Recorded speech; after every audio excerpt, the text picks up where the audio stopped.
never happened before in American history. Every generation has had it at least as good or better than their parents. That's what we call the American dream. You come to this country, you grow up in this country, your kids are going to have a better shot at the American dream than you do. They'll be wealthier, whatever the metric is.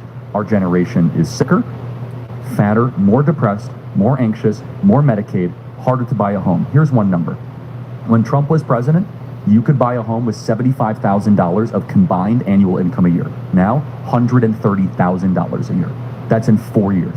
So homeownership is quickly getting out of grasp for the next generation. Their wages aren't going up with inflation, grocery prices are going up. And we touched on this in our original conversation, which is super simple, which is that you don't have to overthink this. If you cannot walk at night in the great American cities, your leaders have failed and they should be fired. This is not complicated. I don't need a chart. I don't need a graph. I don't need data. I don't need an economist.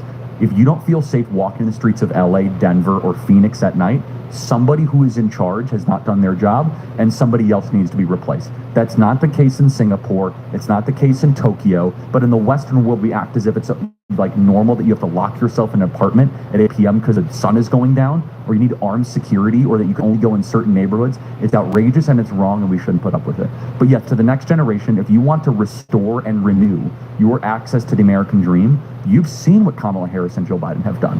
Harder than ever to find good paying jobs. You can't buy homes. You'll be a nation of renters. And not to mention, we have allowed 10 million new people into this country illegally without permission that are newcomers that were not invited, that have inflated the price of housing.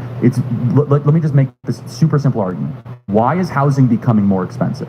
Well, when you have more people, 10 million more people, that are then trying to compete for a finite good, it increases the price of it. This is why sand is cheap and diamonds are expensive.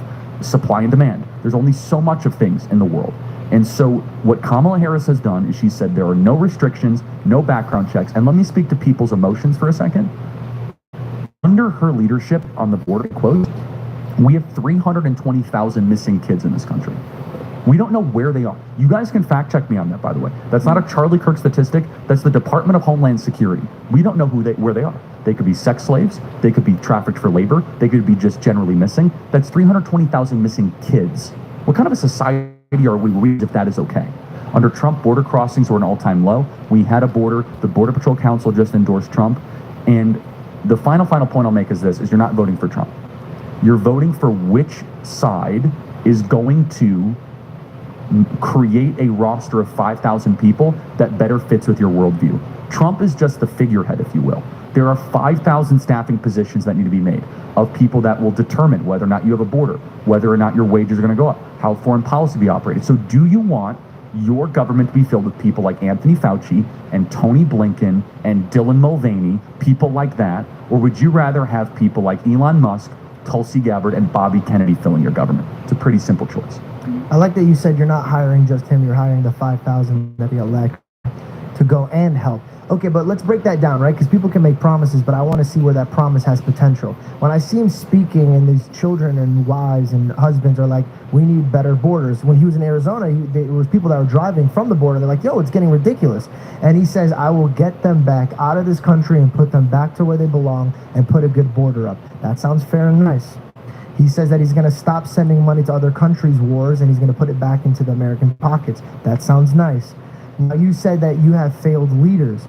Now, I go to cities like San Francisco and it's kind of ridiculous out there. You could go steal, you could loot, you could do whatever. Under $900. And yeah, they have a sign saying under $900. Okay, so that is failed leadership. What is Donald Trump going to do to these city leaders? And does he have the power to remove them from their positioning? He does not have power to do that, but there's a lot he can do to clean up our city. So let's first start on the border. What can he do? Well, he just needs to do everything he did for those 4 years. He needs to reinstate what's called the Remain in Mexico policy, which means you don't get to come into America and apply for asylum. If you are actually seeking asylum, you must fill out your application in Mexico while we do your paperwork. So what we do now is we allow you into the country. We say, oh, you have a court date in 3 years. Thanks so much. See you later. And no one actually shows up for their court date.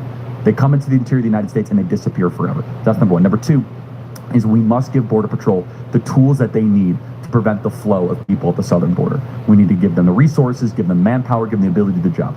Number three is that we must deport the people that are violent criminals. Under Joe Biden and Kamala Harris, 13,000 people that have been convicted of murder have come